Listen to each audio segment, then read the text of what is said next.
Fellas, today we're going to be taking a look at the UFC and we're going to be picking out some of the worst fight IQ moments in modern MMA.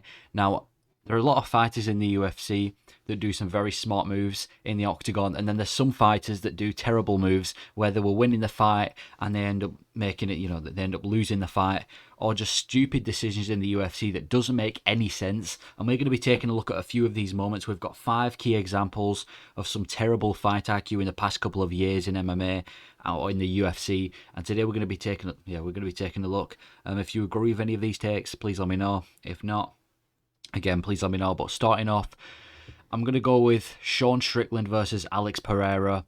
Coming into this fight, I don't understand what Sean Strickland's game plan was. Alex Pereira was the former two-weight division glory kickboxing champion. He had insane power. I believe at this point he got 2 KOs on his win streak. He knocked out Bruno. He went to a decision with Bruno Silva and then knocked out a different opponent. May have got another win as well. But this, for Sean Strickland, this should have been a grappling heavy matchup. This was when Pereira, you saw how Adesanya wrestled with Pereira. Pereira's wrestling was nowhere near as good as that in coming into this fight. Basically, Pereira had terrible wrestlings coming into this fight. Strickland had already faced various grapplers throughout his career. He had such an advantage when it came to the grappling, but he just didn't use it. He decided to stand with Alex Pereira with that weird sparring style. Is it just me? Does Sean Strickland have the exact same tactic every fight? Like, he doesn't change, whether he's fighting a grappler, whether he's fighting a former 2-time glory kickboxing champion. No matter what the fighter is, it's always the same kind of sparring style, weird stance style. Like, I'd never see him changing styles. Like, it would have been good to see him go for a takedown against Pereira. That was his best bet. Pereira was heavily, heavily unexperienced in the grappling side, so I don't know why Strickland didn't shoot for a takedown. He decides to strike with Pereira, and spoiler, Strickland gets knocked out in the first round. He had so much wrestling experience. I don't think he shot for a single takedown the entire fight, which was terrible. At least use your striking to set up a takedown. Don't strike with Pereira the entire round. He left it too late and he got caught. I don't understand what the game plan was there. If I was Strickland, I know it's easier said than done, but look at how many grapplers in the middleweight division Strickland has faced before in his entire UFC career. He had a grappling advantage that he didn't use. I don't know why he decided to stand with Pereira. I don't know if he thought he was going to beat the glory kickboxing champion with insane power. I don't know what he thought he was going to do to Pereira, but it didn't work. I don't understand what the game plan was, and he had to pay for it by going unconscious. So he's going to be fighting Adesanya at UFC 293. Hopefully, he decides to sharpen his fight IQ, maybe going for a couple takedowns, because I tell you, if Strickland decides to stand with Adesanya the same way he does every single fight, he's going to get finished, probably. He's most likely going to get finished. Adesanya is not losing to Strickland on the feet, so Strickland better, hopefully his fight IQ is better and he decides to go for a takedown, but for now, Strickland, his fight IQ in this fight was terrible. Next up, we've got another fight where,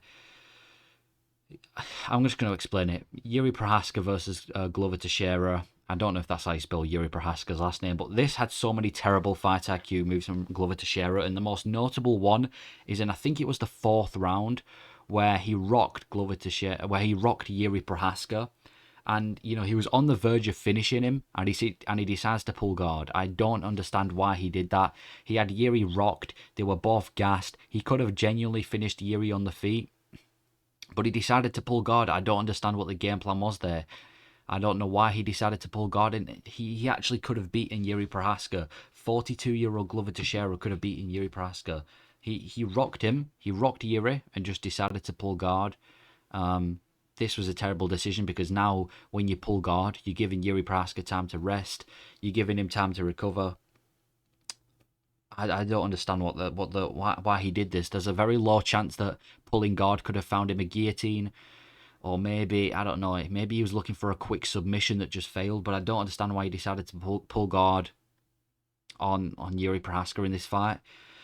He could have won it, man, and because of that he had to pay in the 5th round. He got finished, but I don't understand why he did it. I just don't understand why he did it. It was a terrible move. Terrible, terrible IQ move. It just wasn't the smartest decision. He actually had him rocked as well. He had Yuri Prochaska rocked. He had him on skates. It's kind of like Peirera versus Adesanya 1 in the way that Peirera was meant to be Glover and Adesanya's Yuri. The way he was just teeing off on him, and then he decides to pull guard. It was a terrible decision, and he completely wasted the opportunity of having Yuri Prochaska, who's one of the best strikers at least one of the best strikers in the light heavyweight division, rocked. And he didn't do it. I know. I'm aware that Glover Teixeira is a master when it comes to jiu-jitsu. I think he just beat Anthony Smith. Anyway, that's irrelevant. I don't understand why he pulled guard. Terrible decision. Lost him the fight. He could have actually finished Yuri Prochaska on the feet there. But yeah, I'm going to say that was an extremely low fight IQ move by Glover Teixeira. Moving on. A lot of you might not know this one, but I think it was the undercard of PTN versus Merab. Ryan Spann versus Nikita Krylov. Ryan Spann was terrible in this fight. I don't understand why. I know he goes on rambling about the fact that he doesn't train. I don't understand what that's all about, but he had so many terrible decisions in this fight. He had so many submission attempts. I think he had a guillotine. I think he had a rear naked choke as well. He kept throwing away. I don't think he managed to get a single. He just kept letting go. He didn't try and fight. He didn't try and submit Nikita Krylov. He tried submitting him. If he didn't get it in 10 seconds, he'd just let Krylov free.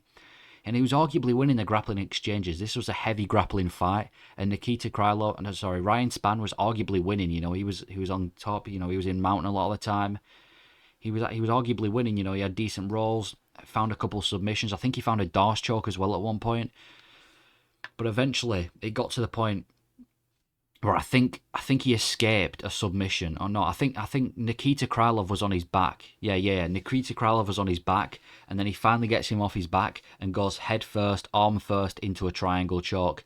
It was a terrible fight IQ. It was a terrible IQ move. If you watch that fight back, essentially what happens is he throws Nikita Krylov off his back. Nikita Krylov's now, waiting for him, and then he just dives right into a submission, right into a triangle. It was a terrible decision. Terrible decision from Ryan Spann. He was arguably to win in that fight. I think on the feet he was a lot more dangerous as well than Krylov, but yeah, he just decided to go straight in for a triangle. Didn't even think about it. Didn't hesitate. The second he was on the floor, he just went straight into the guard of Nikita Krylov and got put in a triangle. It was a terrible decision. He lost him the fight, essentially. He could have actually won that fight. I actually think Ryan Spann was going to win that fight. He was much more of a threat on the feet than Krylov.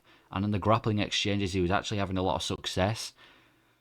But I don't know what he was deciding to do, because he has a lot of power on the feet as Ryan Spann. But I don't know, he just decided to go grappling heavy against Nikita Krylov, and it didn't work.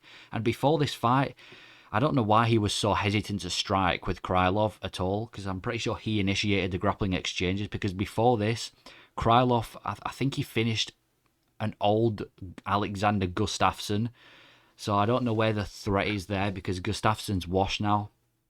But yeah, this was a terrible move. Ended the fight himself. He literally threw himself into a triangle choke. Terrible move. Next up, Blaydes versus Pavlovich. This was a terrible decision from Blaydes to strike with Pavlovich. Coming into the fight, Pavlovich was on a 5-fight first-round knockout streak. I think it was Tatu Ivaza and Lewis and a couple other people, but Pavlovich was he was a terrifying guy coming into this fight. Scary knockout power, 5 first-round knockouts in a row. Curtis Blaydes couldn't really put more than 2 wins together. I'm not counting the Aspinall win because that was an injury. Blaydes is, he's been cracked a couple of times in his career. I don't understand what the game plan was to strike with the guy who's on a 5-fight first round knockout streak, and arguably, I think he's got the second longest reach in the UFC as well. And coming into this fight, Pavlovich hadn't wrestled since 2018. His last time he actually wrestled was against Alistair Overeem, where he, coincidentally lost. And Curtis Blaydes is a good grappler. I know there's so many good grapplers at heavyweight, but Curtis Blaydes is a notable wrestler. He knows how to wrestle, he knows how to grapple, and Pavlovich he's kind of been drained of grappling. What's the word? He's kind of lacked grappling. He hasn't really... I'm not saying he's a bad grappler. I think he's got a background in Greco-Roman wrestling, but he hasn't really shown any grappling in his UFC career so far, and Blaydes could have wrestled him. He only shot for 1 takedown the entire fight, and then just decided to strike with him for the rest, and Blaydes completely missed the opportunity to take him down and and use what he does best, which is his wrestling. I don't understand the game plan. Blaydes is a wrestler. He's a very weird guy, Curtis Blaydes. He could have taken him, and I know it's easier said than done, but shooting for one takedown against the scariest striker in the UFC, I don't understand what the move was. He didn't even try setting any takedowns up with strikes. He kind of just went for one and then decided to kind of be very hesitant on the feet, and he got caught and finished by Pavlovich. So, terrible decision for Blaydes in this fight. He didn't look great at all. He kind of just cowered away. How many significant strikes did he even land in this fight? It wasn't a lot, which was weird because you look at the Aspinall fight, and even though it only lasted 15 seconds, Blaydes seemed to have some sort of fire on the feet. He seemed to be, all right on the feet against Aspinall, but then you look at this fight and he looked terrible. Maybe he was just too scared, but if he was scared, I don't understand why he didn't try and go for any more takedowns. He is a grappler. He's facing one of the scariest strikes in the UFC. Again, why would you not use your tools and go for the takedown? Didn't make any sense, but he got paid by. He had to pay for it by getting finished. But anyway, next up, we're going with the one guy who has the worst fight IQ in the UFC. Every Micheal Chandler fight. Micheal Chandler's fight IQ is laughable. He's terrible. There's more fight IQ in Derek Lewis's pants than in Micheal Chandler. I don't understand.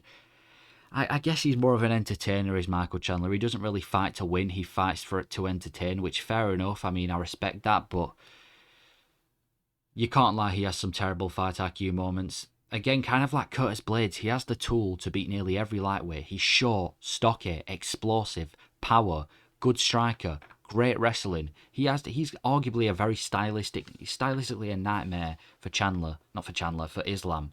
I don't understand how he always goes wrong. He nearly finished Oliveira, fumbled it. Nearly finished Poirier, fumbled it. I think there was a point in the Poirier fight where he had him rocked or he had him, on skates, and then he goes for a takedown. And it seems to be with Micheal Chandler, whenever the fight leaves the first round, he becomes terrible. I don't understand it. Like, whenever the fight goes out the first round, he becomes terrible. He throws all technique away. Even in the Gaethje fight, that was one of the best fights in the UFC, but there was so many times when Chandler had an opportunity to finish him and he just didn't. Well, maybe not finish him, but, cause some serious damage to him, and he didn't. I think Chandler needs to invest in his grappling more. He is a wrestler first, striker second, and he only ever really tends to strike with people. I know he kind of likes to go for slams and things, but he never really he never really sticks with it. I think he needs to try grappling more. I think he was I don't know, man. The fight IQ of Micheal Chandler, he just isn't the smartest decision. Just isn't the smartest. Even against, I don't know what he does, man. I don't know what Chandler does. He just doesn't use his brain properly. He's been finished by Oliveira, who he seriously had rocked. The fact that he couldn't finish Oliveira in the first round shows like how bad he's felt. Like, Oliveira was so close to being finished in that first round. He was so close. He didn't even use his hands to defend. He was just moving his head around, and Chandler fumbled it. And then in the second round, he got caught because for some reason, whenever the fight goes out the first round, he's terrible. Against Ferguson in the first round, he gets dropped. Then he finally decides, after getting dropped by a washed Tony Ferguson, that's the wake-up call for him to decide to, maybe I should use some grappling now. Against Poirier, he got battered. Against Gaethje, he kind of got battered, didn't he? Hopefully in his next fights he uses more fight. And the thing is with Micheal Chandler, if he fights McGregor, I don't want to be the guy to say it, but his fight IQ isn't going to get any better. If he fights McGregor, for a fact he's going to have the most odds on him than he's ever had in his UFC career if he fights McGregor. And I just can't see him throwing away that opportunity to make it boring. So I can genuinely see McGregor. I can genuinely see a coked up McGregor chinning Chandler. I really can see that happening because Chandler, he's very chinny as well. He needs to use his grappling more. He's such a gifted fighter. He just doesn't use it. He's got the brain of a 17-year-old amateur and the body of like a Yoel Romero. I don't understand what he does, but yeah. That is my list of times in the modern MMA where fighters have used terrible fight IQ. And thank you for watching.